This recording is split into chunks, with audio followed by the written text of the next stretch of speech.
یہ سوچا ہے کہ زرداری جیسے لوگ پاکستان کے پریزیڈنٹ کیسے الیکٹ ہو سکتے ہیں؟ زرداری صرف کرپٹ ہی نہیں بلکہ اس میں ایک عام پولیٹیکل لیڈر بننے کی قابلیت اور ثابت قدمی بھی نہیں ہے۔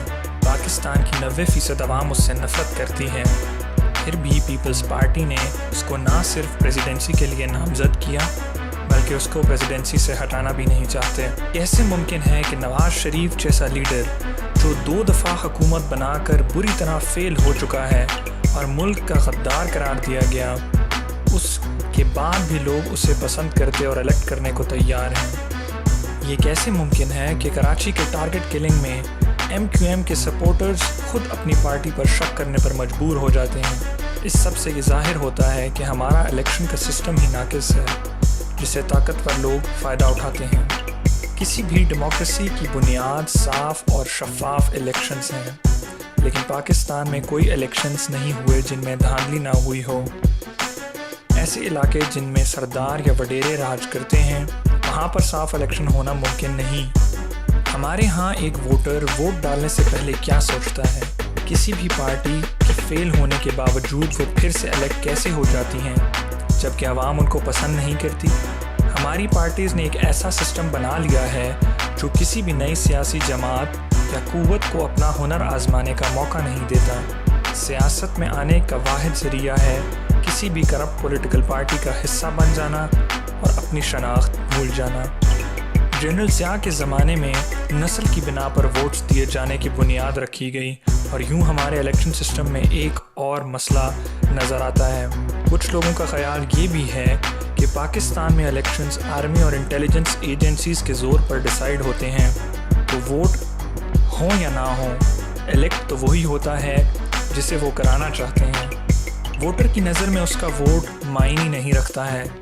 ووٹ ڈالنے کا مقصد کچھ تبدیلی لانا اور زندگی کی بنیادی ضروریات کو حاصل کرنا ہے، جو ایک ایسا نمائندہ ہی فراہم کر سکتا ہے جو ان لوگوں میں سے ایک ہو۔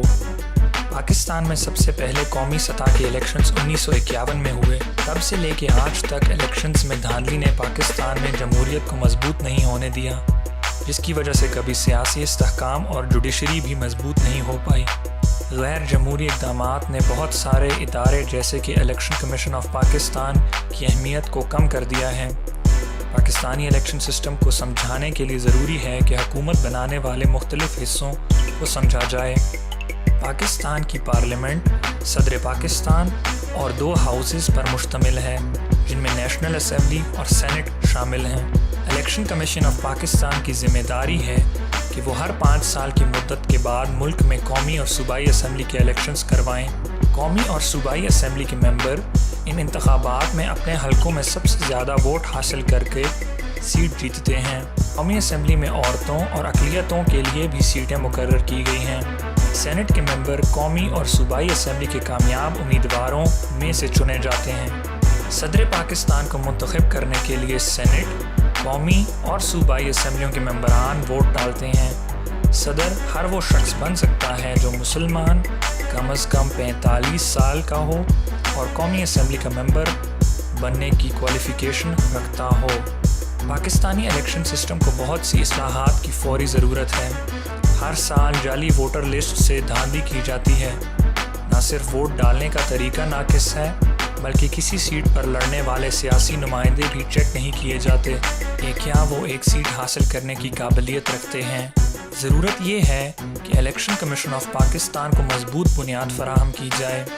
اس ادارے کے ممبران کا انتخاب صاف شفاف طریقے سے ہونا چاہیے اور ان کو اپنا 5 سالہ ایجنڈا پیش کرنا چاہیے جس کی بنا پر وہ اگلے الیکشنز کروائیں۔